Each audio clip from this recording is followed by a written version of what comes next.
Welcome to the Self-Publishing School podcast. This is the podcast to listen to if you're an aspiring writer or an author who wants to be more successful. On this show, you'll learn how to write and launch a book successfully, all from the top authors and people just like you who are doing it at the highest level. I'm your host, Chandler Bolt, the founder of Self-Publishing School, the author of the book called Published, and the CEO of selfpublishing.com. For free training on how to publish a book that sells 10,000 copies, go to selfpublishing.com/free training.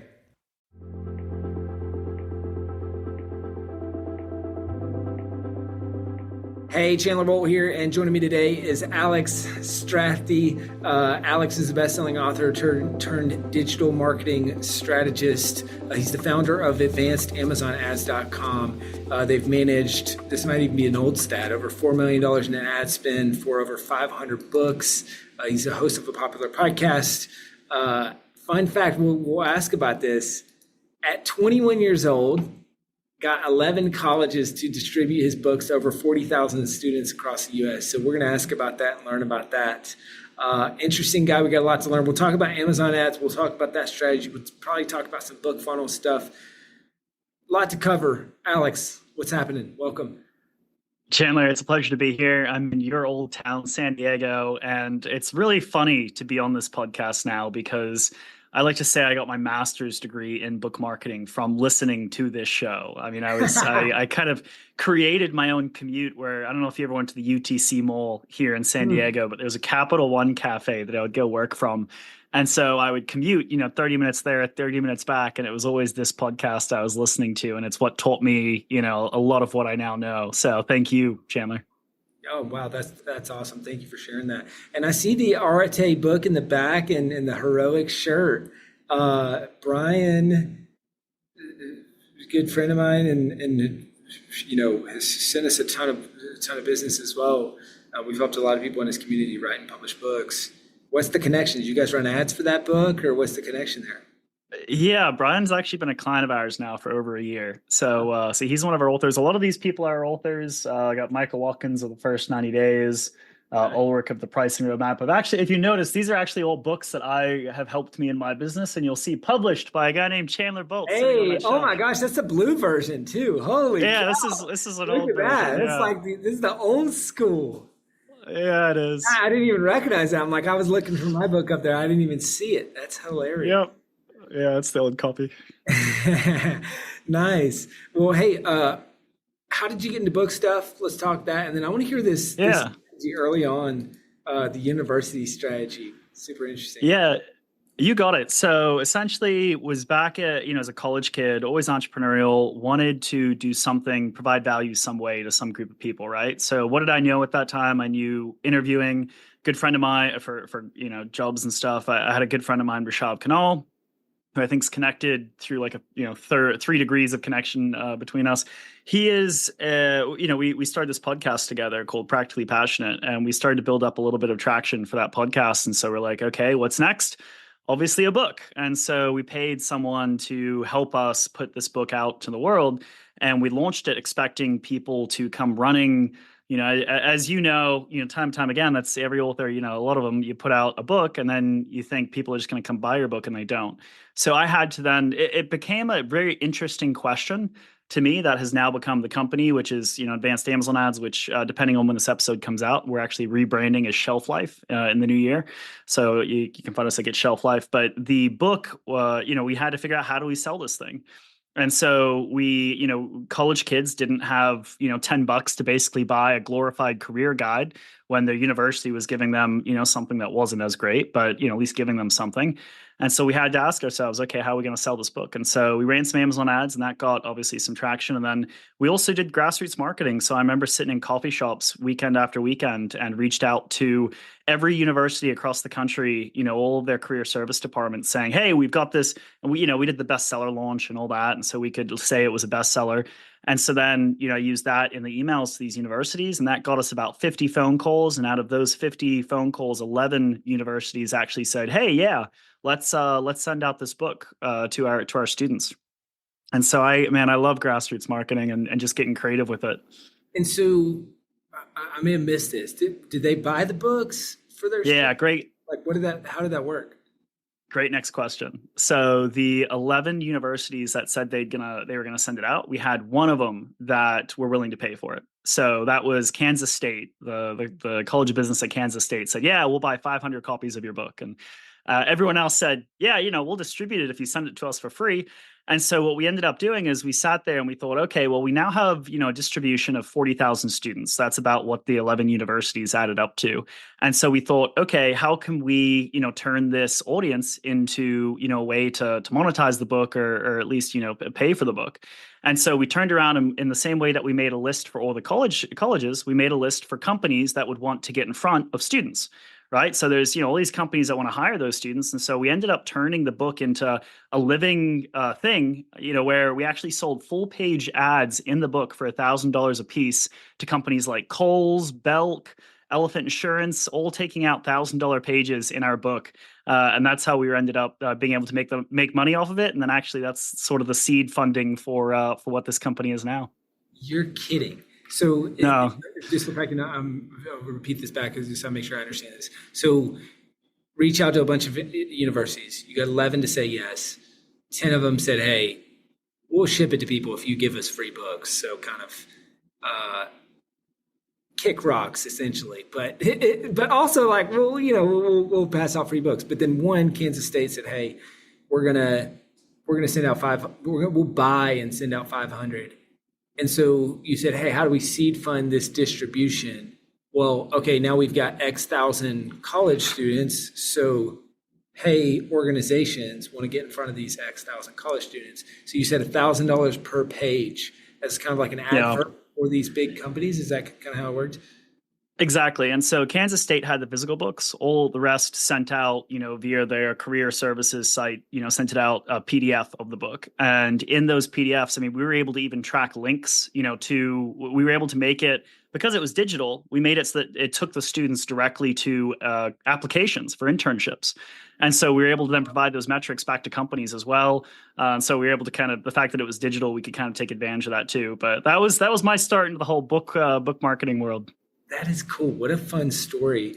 And so that makes a lot more sense now. They have a page that is about an internship for their organization, essentially. Nice. Exactly. Yeah. Where did you learn all the sales and marketing chops? That's a great question. I think just getting creative. You got a problem to solve, so you gotta get creative about it. I mean, I went to Pamplin Business School, Virginia Tech, go Hokies. I love the work ethic of they teach us at that school. But I think I was also, I got to say, I was in Delta Sigma Pi, which was a business fraternity. And I know you were in, I forget what the painting, you're in like a painting, the paint, it's just being surrounded by people, who are like-minded and, thinking in terms of business and creativity and sales. That's, I think, where I got it from. So shout out to DSP for any of those out there who are fellow brothers, I'd say. Nice. Yeah. I've met many people who were in that fraternity. They were all pretty sharp. And hey, I'm going to say go Tigers. We play you guys, Virginia Tech, every now and then. Doesn't go well for us. Not these days. It used to. Name or ball. So all right, you got this kind of successful swing doing your own book, distributing through universities. At what point did you start getting into Amazon ads? And I guess that'll kind of be a segue to really nerd out on Amazon ad stuff. I'm sure we get a lot of authors who are listening to this, thinking about Amazon ads, trying Amazon ads. Maybe they worked, maybe they didn't work, et cetera. But what was the foray into Amazon ads? Yeah, excited to get into the nitty gritty of how to run Amazon ads effectively and who they're for. But essentially, when we published our own book, we worked with this sort of indie publisher to help us get that published. And so I was working with her. I built a little bit of a relationship with her, and it came to the point where I had the golden handcuffs. I was making six figures, first job out of school for a software company as a sales engineer. And I hated it. It would have been the rest of my life, and it sounded pretty awful. So I quit that, and luckily had a family member who had free. She worked for American Airlines, and so I got free flights around the world. And I thought, I'm just going to go try stuff while I travel the world. And so then I ended up working part time for this indie publisher, and learned kind of the business a little bit from her. And then I noticed that the part that her clients seemed to have the most trouble with was book marketing and specifically running Amazon ads. And so she would, and that was something she had me just setting up Amazon ads for people. And so I'd set up some Amazon ads and eventually, I realized I'm like, you set them up, but you got no one managing them. Why don't you just send them to me when you're done and I'll start managing, their ads. And it started off with just, 4 or 5 authors paying me $50 a month. And now we charge $1,000 a month, and we work with some of the best authors in the world. So it's been quite the journey. That's cool. And so let's, there's a bunch of different ways I could take this. I guess maybe we'll start here. Who should run Amazon ads? Who shouldn't? So if I'm an author, if I'm thinking about that as a marketing strategy, who does it make sense for? Who does it not make sense for? That's a great starting question. So more and more, I'm trying to push authors into this seeding copies mindset. So I initially learned this from the late Bill Gladstone, who's the literary agent to people like Eckhart Tolle, Jack Canfield, Maria Kondo. And essentially his whole thing is in order to have a commercially successful book, you need to seed 20,000 copies into the wild, right? It's the same with how I learned on your podcast actually about, who's it? Robert Kiyosaki. He got his book in a car wash, and there was the founder of Amway walked in and ended up buying a copy, and then it became their Bible, right? That's what I mean by seeding copies, right? He was seeding them in a car wash. You need to find ways to seed copies. And the reason why I bring that up first is because I want to first build a framework that Amazon ads builds into, right? So when you seed your copies of your book, right? And people like Rob Fitzpatrick, I think you might have interviewed him on the show too. He has a great book called Write Useful Books. He talks about you only need to seed 1,000 copies into a micro community, right?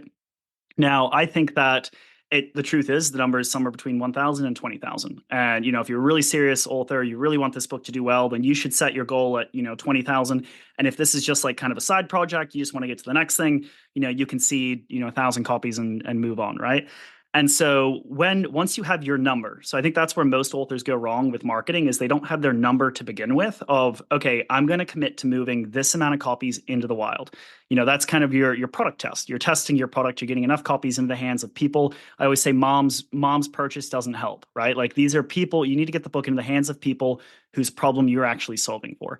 So then once you have your number, then you need to break down what are the tools at your disposal to move books, right? There's podcasting, there's speaking at events, there's Amazon ads, there's all these different things that are going to take different levels of time and money to market your book. Amazon ads is one of the few things that will sell your book while you're asleep, but it costs money, right? So let's talk about expectations a little bit, and then that will help us figure out who's right for Amazon ads and who's not. So you have a lot of people. Let's talk about how Amazon ads got to where they are today. So a lot of people joined, started self-publishing back in 2010.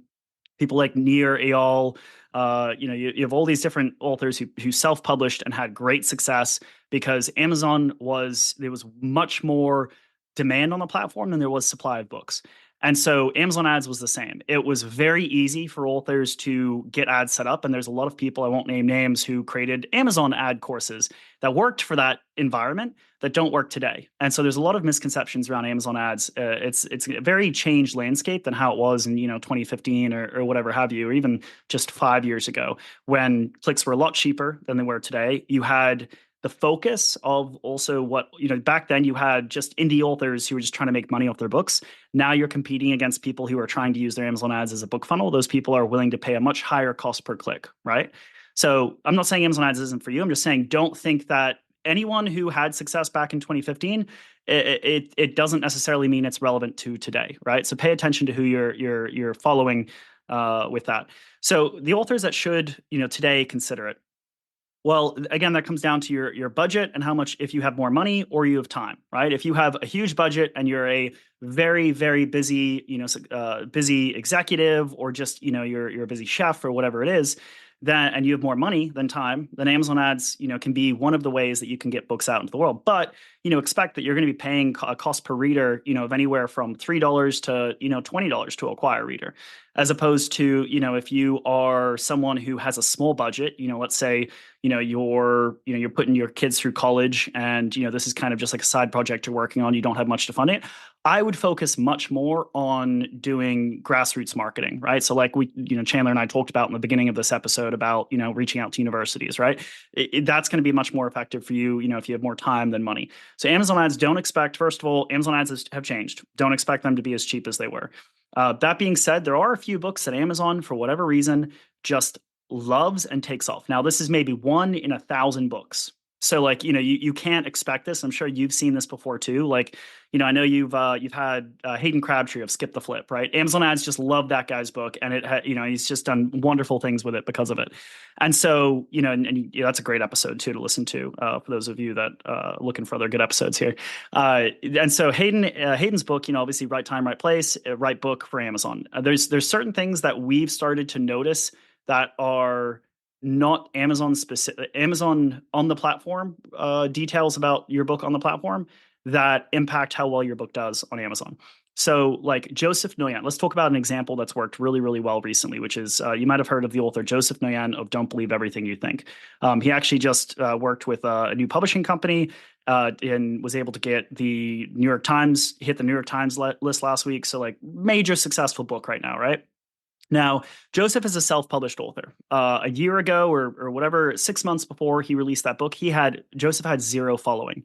But what I think he did really, really well, and we're starting to test this a lot internally too, is the more you send traffic to Amazon, the more Amazon kind of scratches your back, right? The more that they are going to show your listing organically. So it's almost like, if you are sending traffic from off of Amazon, let's say you're running Facebook ads, let's say you're doing influencer campaigns to Amazon, and then you're running Amazon ads, your listing is going to do a whole lot better because Amazon sees it, and not even just from those conversions, but just due to the increased clicks on your page and the increased viewership on your page. It's a high, think about a website, it's a higher trafficked page on Amazon now. Amazon's going to promote it themselves. And so that's where we're starting to really test this correlation between the two. And so I think modern day, and that's a little bit of a tip for those, if you are starting to run Amazon ads, understand that Amazon ads will never be the thing that seeds, your 20,000 copies. It is one tool in your tool belt.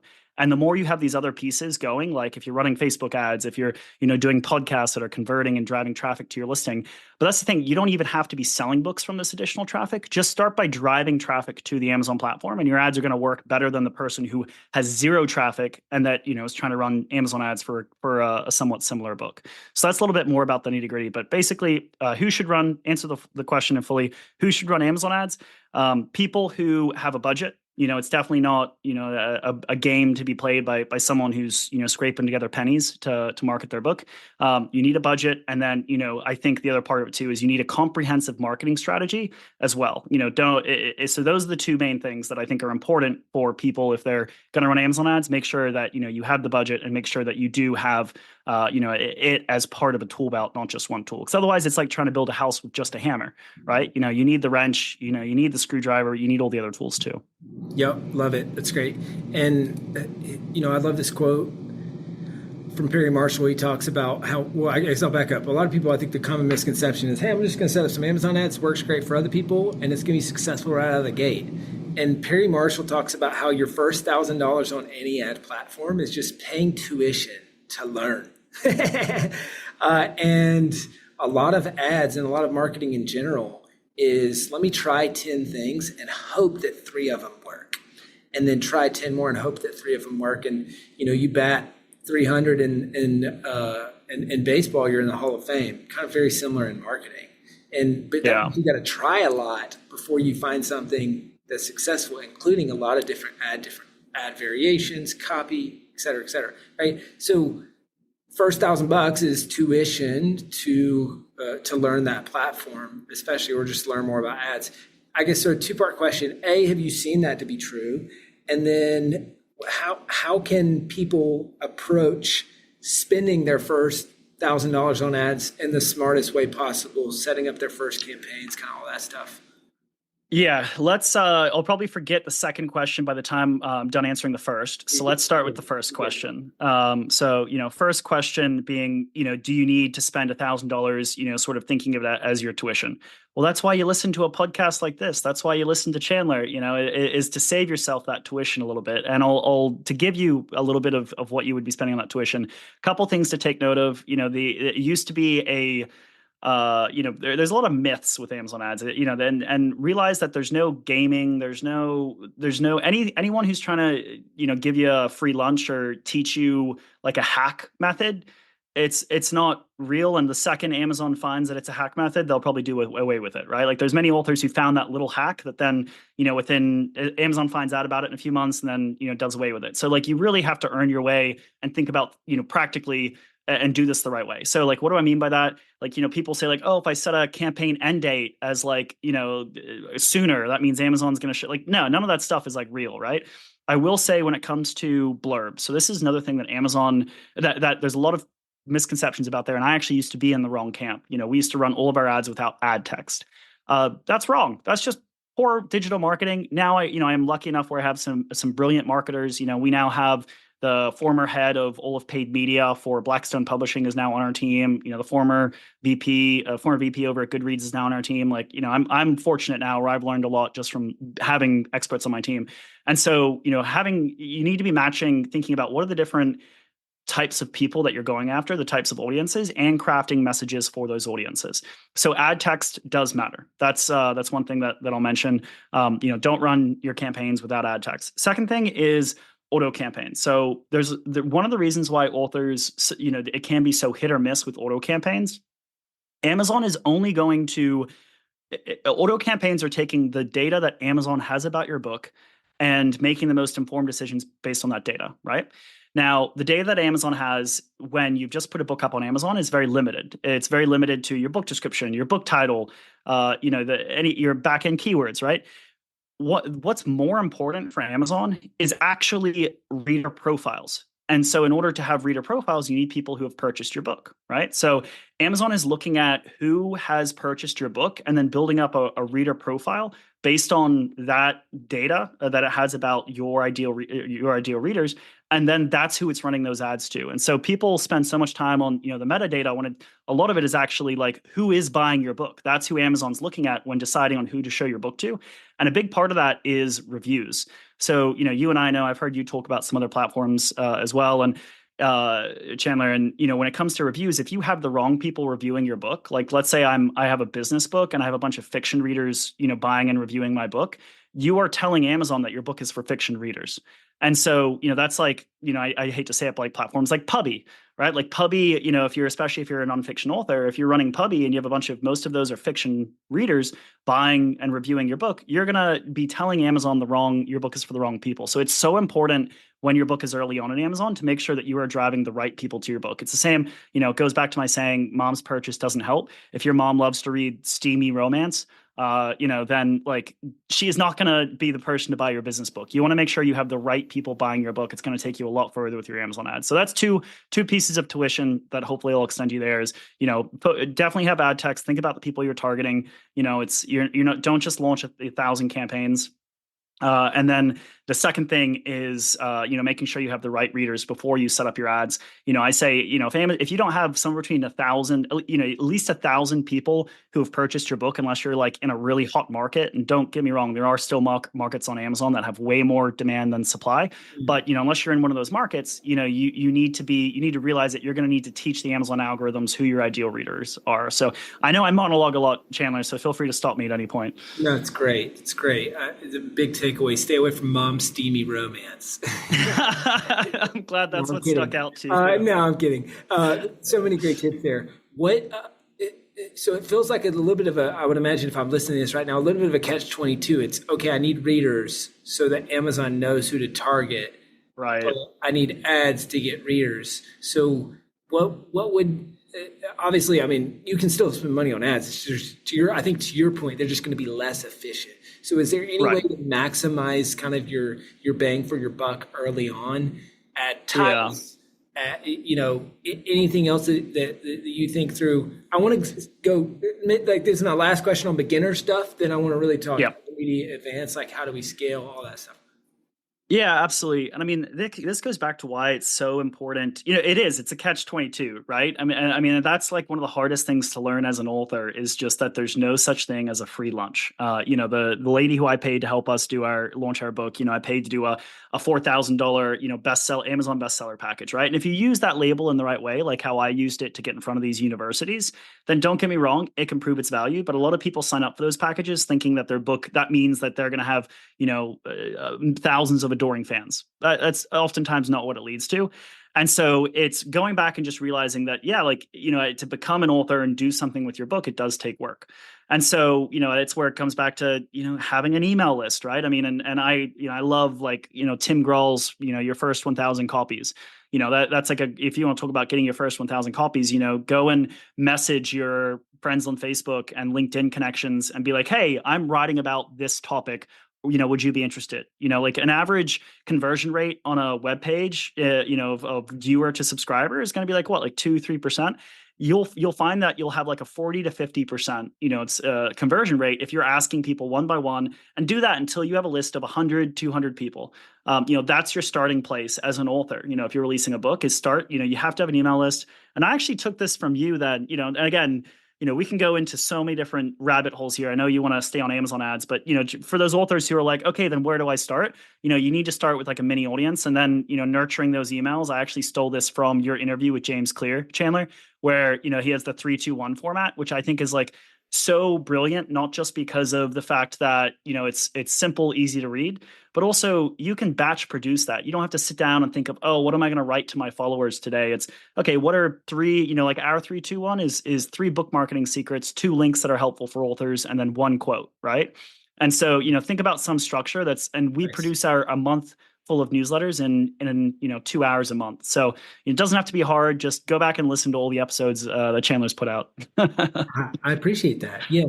Man, I love that. So, and you're right. I'm really hammering you down on Amazon ads. I know you got way Yeah. more offer than that, and I apologize. We can go deep with Amazon. I just know that, like, for the right person that's listening to this or watching this, we get asked about Amazon ads all the time, and Yeah. more. So I maybe go intermediate, advanced funnels, and Yeah. how they kind of come together. And guys, obviously, Alex has got a book. Check it out. It's called Book Funnels and Amazon Ads, where he goes into a lot of these frameworks. So, all right, I've spent my first 1,000. I'm maybe at a break even, or maybe slightly losing money, maybe slightly making money.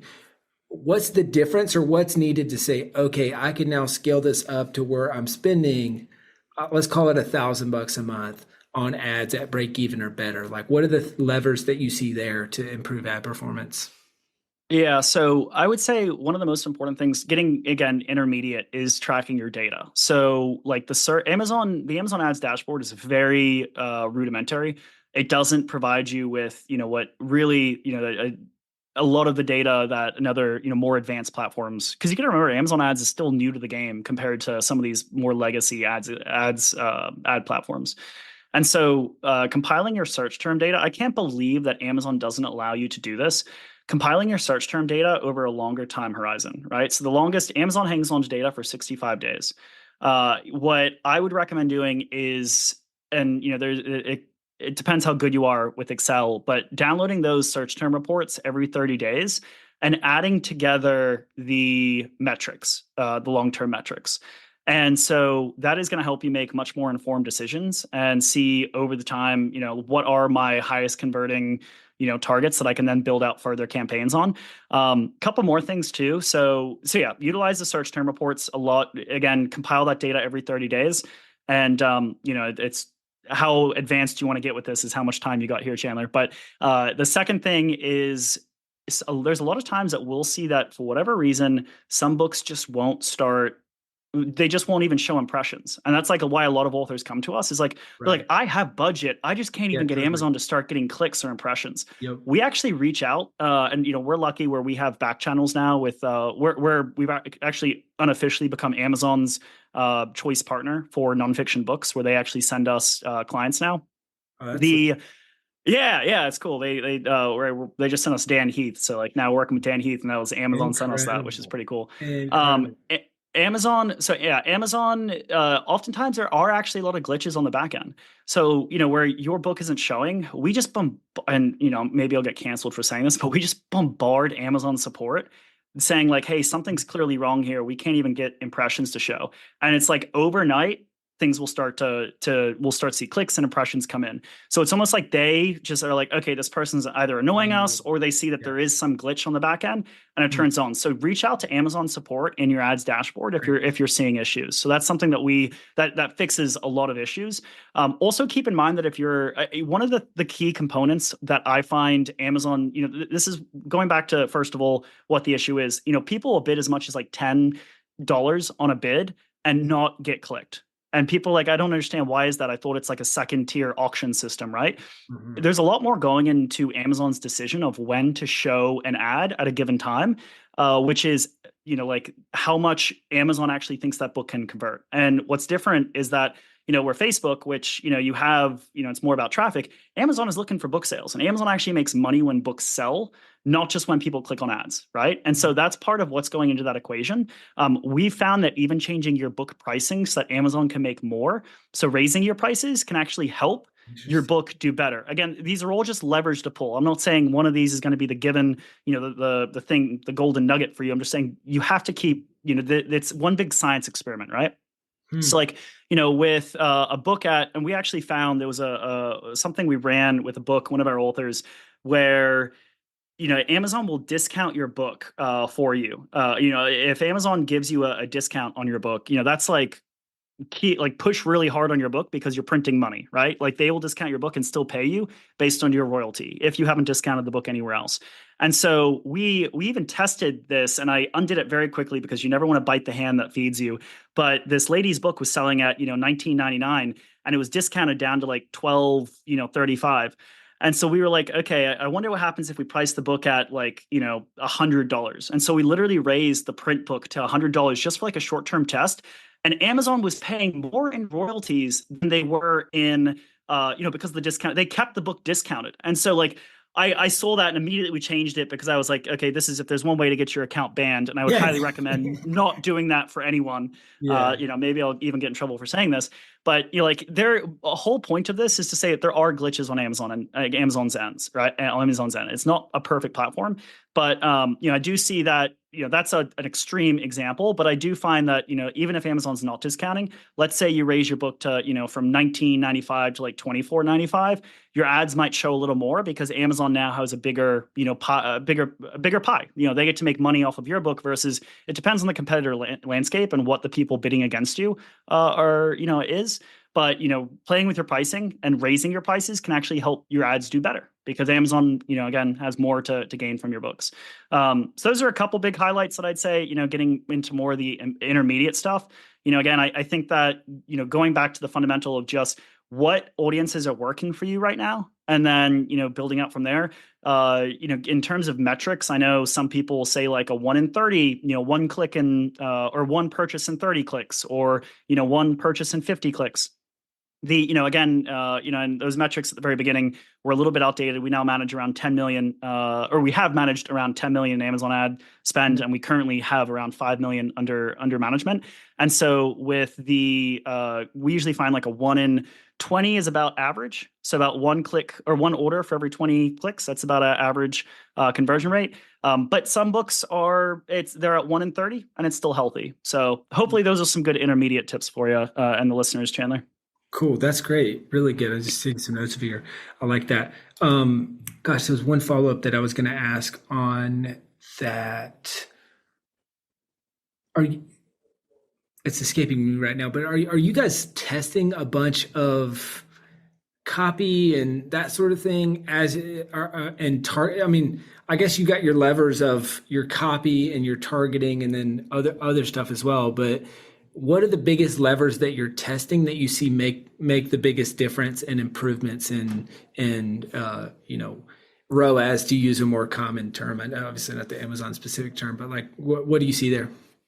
Yeah, you're off to a good start with the book description. Obviously, book description is really important. We found, we tracked, and I say we, I got to give a shout out to my team member, Laura Russum, who was our chief marketing scientist. She looked, and Atomic Habits changed their book description like 8 times so far this year, if not more. I could be even misquoting that. So yes, updated book descriptions. Amazon just seems to like freshness to your page, right? So they like to see that there's activity on the page, that it's you're changing things, and then Amazon's constantly changing things. Because if everything stays the same and your impressions have gone down, that is Amazon saying, hey, we've tried your book, it's not working, right? So you need to keep things fresh. You be trying other things, or else Amazon kind of just like shadow bans you because they see like nothing's converting, right? So yes, keep your book description updated. And then other things I'd say, I mean, yeah, you can't be tied to your book cover. If you have a really, really low click-through rate, then obviously, and I say low, anything below like we have some books that are as low as a 0.1, and as long as their conversion rate's high, it's not a problem. So even if your click-through rate is low, like 0.1, that, and you're converting, it's not a problem. If it starts to get lower than that, that's when I start to look at like how many reviews do you have, how many, like how's your book cover, and start to look at things like that. But yeah, I mean, like I said, James Clear updated his book description, the Amazon listing page like 8-10 times this past year. So definitely you want to keep that fresh. Nice. That's good. I like that. I'll ask, we're almost out of time. I'll say advanced, anything above that, like, okay, now we're spending 5-10 grand a month. Or actually, what's the most money you're spending on a book? You don't have to tell me the book, but what's the most money you're spending on a single book a month in ads? And is there anything you're doing differently or have to do differently at scale so you don't just see huge erosions in ROAS? Yeah, so we actually have seen that this is, we have the most spending nonfiction book on all of Amazon. We've checked with Amazon. And so it is, I believe that we got up to the highest month was like $45,000. So of this one author that we were spending for. So $45,000 Amazon ad spend 1 month. And when you start getting to that level, you're starting to be more strategic about trying to build up your organic, you're targeting, you're being strategic about building up cross relevance with other books. So again, going back to teaching the Amazon algorithms who your audience is, if 1,000 people who have read, let's say my book is, Money Book, Rich Dad Poor Dad, or let's say, my book is a money book and Rich Dad Poor Dad's a book out there, like I want as many of his readers to have read my book as possible. So then you get more into how can I get as many of his readers to buy my books that Amazon then sees, oh, these books are related, and then shows them organically in places like frequently bought together, right? Which is, one of the few organic placements that you get on Amazon, right? And so then it's more so influencing the Amazon algorithms at a larger scale. And that's where our team is now testing, beyond just, what can we do outside of the Amazon ads that influences the Amazon ads? I'd say that's the advanced level, is when you're starting to weave your marketing activities together so that you have a comprehensive strategy that then propels your Amazon ads. Cool. I like that. Yeah. And so, speaking of outside of Amazon, I hate to throw you kind of a big hand grenade right at the end. But let's talk like how do book funnels play in with all this, and how do you use that in tandem with Amazon ads running to really juice returns for authors that you're working with? Yeah, and this is where it's it's good to test your cost per reader that you're getting, or cost per lead, because obviously the difference between a book funnel on Amazon versus one that you're running, like on your website or Facebook or whatever, is that you don't get the data, right? When you're running, Amazon doesn't want to give you who the reader is. We find that there's some of our authors have as high as a 30% conversion rate. We track data that comes just specifically from purchasers of the book on Amazon. And, we can see, okay, 10 people bought their book this month and 3 of them turned into subscribers. Really, we find that having a page in the very beginning of the book, conversion page. And actually, part of this I even heard, with your help, was audiobooks and, free. Yeah, audiobooks and what was the other one? Oh, free complimentary courses. We find are the other thing that really works quite well. We have one of our authors, Ed Brush. He's the author of 2 books, 21 Day Miracle and God Talks. His book converts at about 20 or 30%, the 21 Day Miracle, like really, really well. And so, we have our authors, honestly, when they come to us and ask us, like, how can I have a better conversion in the book? Well, that's kind of our shining light. We have them replicate something like that, which is not too complicated. It's just, we find that anything where the author is giving a reader like a little extra bit of time is something, in the form of like a course, like walking them through the book. We find that to be really, really helpful. And then specific, really thoughtful tools throughout the book, right? If you're just saying like, come get my, PDF, each chapter, like, no, like, okay, for example, we have our new book, which is, if you've heard, here, obviously I could go on for 10 hours about all things book marketing, not just Amazon ads. I have a new book coming out in the new year called Before the Bestseller, same name as our podcast. And in that book, it talks about, there's different parts in it where like there's we have an influencer tracker sheet, right? A chapter about how to do an influencer program. So, okay, what is something that makes sense for that chapter? A tracker for influencers, right? Like you have to have, thoughtful things. One of my favorite examples also is One Page Marketing Plan by Alan Dibb, right? The whole book is about the one page marketing plan. What do you think is the best possible, lead gen thing that people could go, reader magnet that people could go get from his website? A one page marketing plan template, right? Like the whole, the book is almost like useless without it. So, these are just some things to think about. I'm trying to talk fast here, so I apologize, because I know we're coming to the end, landing the plane, as you like to say. So, hopefully that's been helpful. That's good. Wow, even using my catchphrases against me. So let's land the plane. This is awesome. Alex, where can people go to find out more about you, your company, working with you guys, where, the new book you got coming up, whatever is the best place to send people? Absolutely. Assuming this podcast comes out early February, then Get Shelf Life is the best place to go to hear more about us. And then check out the book, which is Before the Bestseller, on Amazon. All right. Love it. Alex, really, really helpful episode. I appreciate you. Dude, it's so cool to be here. Like I've literally listened to your voice for hundreds of hours. So it's cool to actually be having a two-way conversation for once. Circle. Full circle. I love it.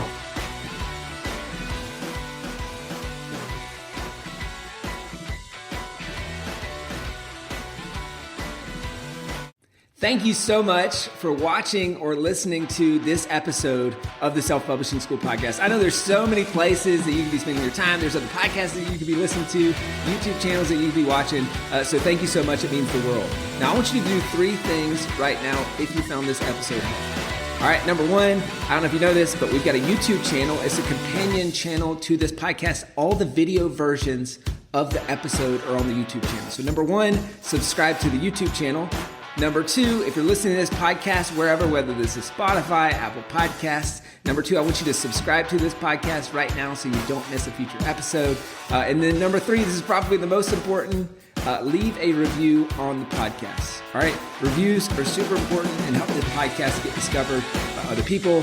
So number 3, leave a review on the podcast. Thank you so much. I'll see you in the next episode.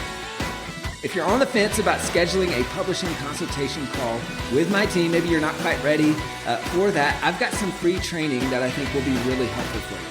All right, all you have to do is go to register to sign up. Go to selfpublishing.com/free training. When you do, you're also going to get a free digital copy of my new book published. And on that training, you're going to learn the next steps, so how to implement with your book. So how to write, how to publish, how to launch successfully. So go to register right now at selfpublishing.com/free training. I'll see you there.